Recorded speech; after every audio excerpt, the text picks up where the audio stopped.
आपण बघत आहात आवाज कसमादेचा।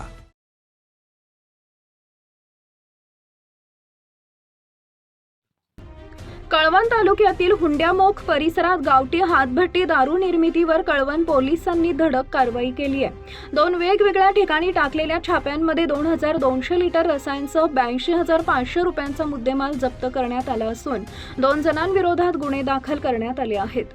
कळवण तालुक्यातील हुंड्यामोख येथील दह्याणे दिगण शिवारात बंधाऱ्याजवळील नाल्याच्या परिसरात गावठी हातभट्टी दारू तयार करण्यासाठी मोठ्या प्रमाणात रसायन साठवून ठेवण्यात आल्याची माहिती कळवण पोलिसांना मिळाली होती।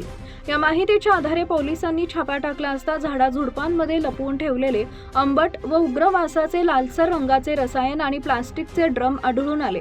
पहिल्या कारवाईत रोहिदास जेजीराम सोनवणे याच्या विरोधात गुन्हा दाखल करण्यात आला।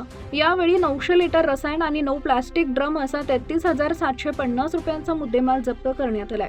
त्यानंतर करण्यात आलेल्या दुसऱ्या कारवाईत लक्ष्मण तानाजी बोरसे यांच्या विरोधात गुन्हा दाखल करण्यात आला।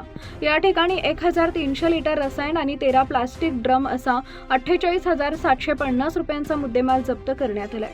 दोन्ही कारवायांमध्ये मिळून 2,200 लिटर रसायनांसह एकूण 82,500 रुपयांचा मुद्देमाल जप्त करण्यात आला। मात्र पोलिसांची चाहूल लागताच दोन्ही आरोपी घटनास्थळावरून पसार झाले।